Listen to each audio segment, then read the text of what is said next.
Joining us now, live in Richmond, ran for mayor, former House of Delegates member Joe Morrissey ran for mayor of Richmond 2016.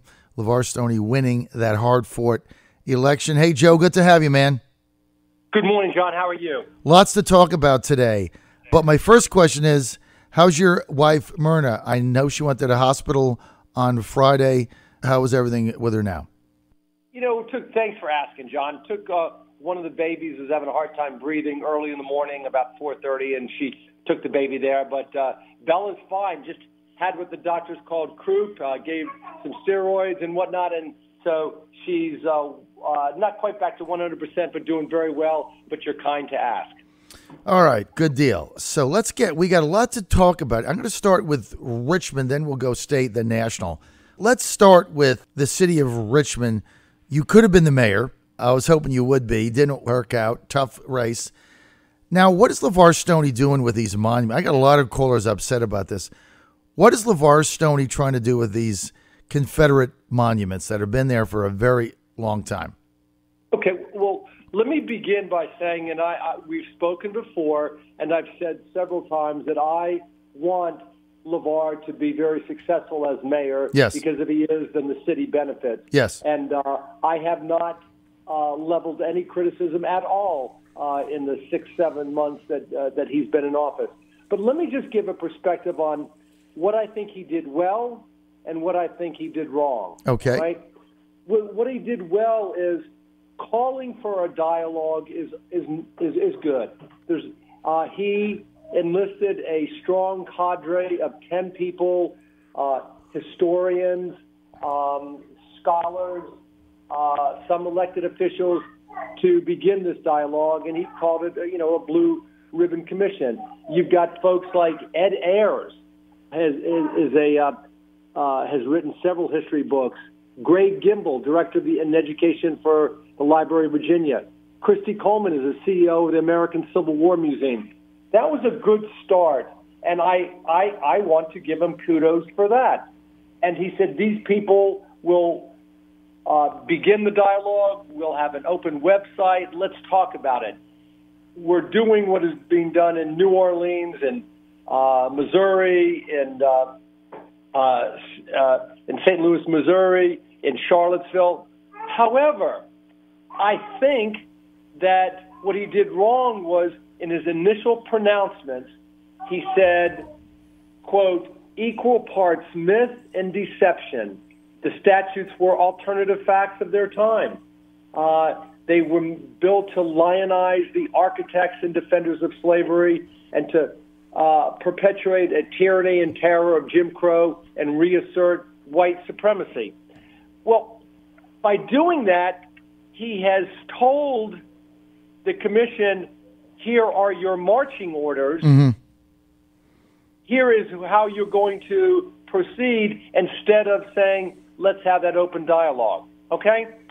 And so that's what I think was wrong. Let me also say this. During the campaign, I also had a bit of an epiphany. I thought that the monument to Jeff Davis, not the generals, Lee, Jeff Stewart, Stonewall Jackson, I thought, but only that monument to the president of the Confederacy should be removed to a different location because of its it caused so much pain to people. But I quickly did an about-face, and I told people I was wrong, and here's why. Many African Americans came up to me and they said that it is part of history, Joe. People need to remember that, and I thought that was really telling. So, to sum it up, I thought that the mayor, good, give him an A for starting the commission with a group of cadre of commission members that are well-schooled, well-educated, but a failing mark for setting out in his initial speech his perspective, which I think is going to cloud their judgment. I hope that makes sense. Yeah, so starting the dialogue and a commission, good thing, but right out of the bat, Levar Stoney tainted it or poisoned the well, if you will, by injecting the outcome he'd like to see, which is the exact opposite. You said it better than I did. Correct. Which is the exact opposite of the purpose of having the dialogue. You have a dialogue to see where it evolves, to get people involved. Once you dictate what you want the result to be, then it becomes a facade. And so I look at this as a facade. It's a phony attempt to legitimize a decision that's already been made. Yeah. Let me say this. Correct. You said it very well. Thank you. Put it succinctly. I think leaders have to do this. You have to make decisions, and if you try to thread the needle to appease both sides, you will lose. You will not be successful. The great leaders are ones that think ahead. They come down with a position and they bring people along. But you can't thread the needle on these things. And I think that's what he's tried to do, and I think he's hurt himself right off of the starting gate. I think you're right. Okay, so let me say one other thing before we move on, and then I got to preempt and tell you I got to get to court. I got a couple of early matters, but one other thing that's lurking is the law that was passed in the General Assembly in 1998 that essentially made it illegal for cities and counties to, quote, disturb or interfere with any war memorial, including removing, damaging, defacing monuments. And that may include adding context. A Danville judge in 17 years later said it did not apply to memorials built before 1998, but that is yet to be determined by our Supreme Court. So lurking around this is the 1998 legislation prohibiting changes to monuments, and that's going to be addressed in a court coming soon. All right, that's an interesting twist there, Joe. Let's get to the gubernatorial race. I predicted Ralph Northam would win. You said that if the turnout was about 450 or higher, it would spell a doom for Northam. They got a record turnout, and Northam blew Perriello out. What happened? You were right. Thank you. I was wrong. Thank you. You predicted correctly. I predicted inaccurately. I thought that if they got over 400,000 in the Democratic primary, it would be close. If you told me that there was 500,000, I would have said a Perriello victory. It didn't work out that way. I also thought that Perriello was controlling the debate on progressive issues. What I think happened is I thought that Northam's ground game was better than a lot of us anticipated. Mm-hmm. Perriello, the folks came out, but Perriello did not expand his base of progressives, students, etc., and he lost. So to his credit, he got behind Northam right away, and I think it's going to be a tough, very, very tough road to hoe for the Republican nominee in November. Why is it that Democrats get together immediately? I mean, like, it wasn't 20 minutes after Northam won and Perriello was embracing Northam, putting his resources behind him, saying he was going to campaign for him, called him up, all nice. Democrats get together. I mean, it took him an hour. Republicans, Corey Stewart still hasn't called Ed Gillespie to congratulate him for his victory. I mean, Wagner did. Corey didn't. Corey made a finger-in-your-eye speech on election night saying, we will never unify. What kind of a speech was that? He still hasn't called him. Now he's talking about running for Senate. We have a gubernatorial campaign. I mean, the guy loses, and he's still mad. Yet, why don't Republicans get together, but the Democrats always come together? Why is this? And this coming together is going to be it's going to be crucial in November. I can't opine on why Corey Stewart took that strident, finger-in-your-face approach. Wagner, on the other hand, what a statesman. He is, isn't he? I served in the General Assembly with Frank. He's a class guy. Mm-hmm. He was a bit of the trio this election. He was a bit of the policy wonk. I don't think you can have anything other than respect for the way Frank Wagner ran his gubernatorial race. He didn't have the money that Gillespie had, but he elevated the dialogue and the debate in the Republican gubernatorial race, and kudos to him. Corey's a different cat, and I don't think it was wise not to be gracious when he lost, and it's going to make it very difficult for the Republicans to win in November.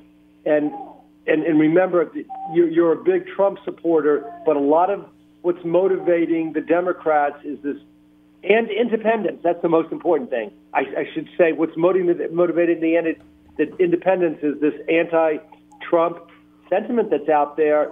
And I think going in, Gillespie's got an advantage. You hear little ones in the background. Yes, I do. It's great. You hear, and so he's got Gillespie's. This is it. This is his last race, and he's not going to lose two more and still run. So I think they have Gillespie 8 points down. It's way early, but I'm listening, John. Why I'm going to pour some apple juice for the troops, and you weigh in now. Go ahead, Joe. We love fatherhood on our show, so you go ahead and pour your little ones the apple juice. No problem at all. Here, been there, done that. Well, you know what's interesting? By the way, while talking about fatherhood, guess who had his 4.5-year-old up on water skis yesterday? You? Yes, I did. How is that even physically possible?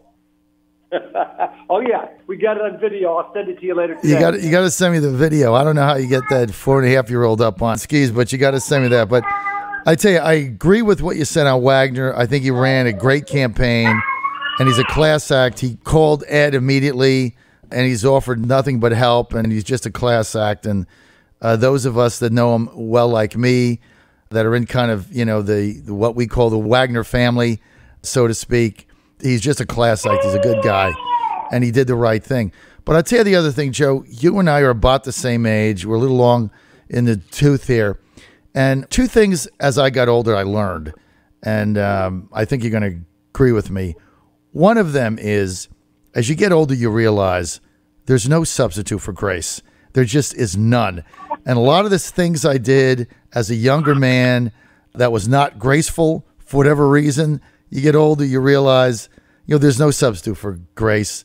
I mean, all Corey had to do was pick up the phone and say, hey, you won. I'm going to do everything I can to get behind you. Let's put this behind us, figure out how to work together. I'll fight another battle on another day. No substitute for grace. And the other thing I learned, Joe, is, and it took me a long time to get this, it's the little things that matter. I just think it was the big things. It's the little things that really matter, that you kind of go by that wayside. And I think for Republicans, it's the little things. It's not putting up Facebook posts mad at the world, and it's not getting everybody upset.